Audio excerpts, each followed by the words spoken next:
তখন মুখোমুখি সংঘর্ষ হলে একটা অঘটন হওয়ার সম্ভাবনা থাকে। তো আমরা দেখি এর গোড়ায় আমরা হাত দিতে চাই। এর আগে আমরা বসেছিলাম যে কয়েকটা Dhaka college, city college, ideal কলেজের প্রিন্সিপালদের নিয়ে বসেছিলাম।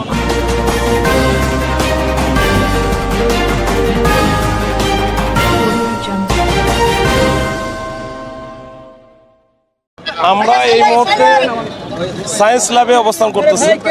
তো আজকে আরও আধা ঘন্টা 40 মিনিট আগে ঢাকা কলেজ এবং সিটি কলেজের কিছু স্টুডেন্টদের মধ্যে পাল্টা ধাওয়া হয়েছে। এখন এইখানে পরবর্তীতে পুলিশ জানতে পারে। আমরা কিন্তু মাঝামাঝি অবস্থান নিয়েছিলাম যে এই ঢাকা কলেজ এবং সিটি কলেজের মধ্যে প্রায়ই আসলে ঝামেলা লেগে থাকে। এখন এটা ছোট ছোট বিষয় থেকে এটা বড় ধরনের একটা ঝামেলা তৈরি হয়। আমরা চাই না যে এখানে এই দুই কলেজের এই যে স্টুডেন্টদের কিছু স্টুডেন্টদের হয়তো ব্যক্তিগত অথবা তাদের দলীয় যে ক্ষোভ বা ঝামেলা হয়। যেমন এইটার যেটা আমি শুনেছি যে গত কয়েকদিন আগে তারা উদ্ভাস কোচিং সেন্টার একসাথে মনে হয় তারা কোচিং করে। এখন ওইখানে কথা কাটাকাটির এক পর্যায়ে হয়তো বা একজন আরেকজনকে চরথাপ্পড় মারে বা ওই যে আইডি কার্ডগুলো নিয়ে নেয়। ওইটা রেস ধরে কিন্তু গত পরশু দিনে কিন্তু তাদের মধ্যে উত্তেজনা ছিল, কিন্তু তখন তাৎক্ষণিকভাবে পুলিশের ইন্টারফেয়ারের কারণে ওই দিন আর কিছু হয় নাই। কিন্তু আজকে সকাল থেকে কেন এটা নতুন করে আবার এই উত্তেজনা তৈরি হলো আসলে আমরা এখনও জানি না, আমি বুঝিও নাই। এখন ওদের সাথে কথা বলে হয়তো বুঝতে পারবো। এখন যেটা হয়েছে, এখন আমরা মোটামুটি এখন এই মুহূর্তে যান চলাচল স্বাভাবিক আছে, মানে চলতেছে।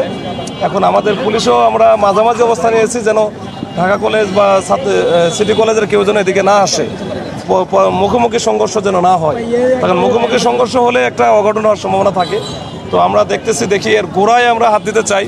এর আগে আমরা বসেছিলাম যে কয়েকটা Dhaka college, city college, ideal কলেজের প্রিন্সিপালদের নিয়ে বসেছিলাম। আমরা প্রয়োজন হলে আবারও বসবো। এই গোড়ায় যদি ঠিক না করা যায় তাহলে হয়তো বা ছাত্রদের মধ্যে এই অবস্থানটা চলতে থাকবে।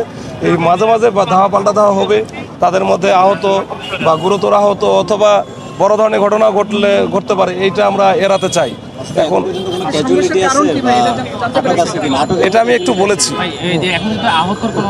আহতর আমি শুনেছি যে এরকম 2-3 জন আহত হয়েছে এখানে। এখন তারা হাসপাতালে আছে। এখন বর্তমান অবস্থাটা জানি না। গুরুতর আহত আছে কিনা? একজন ওনাকে আঘাত করছে।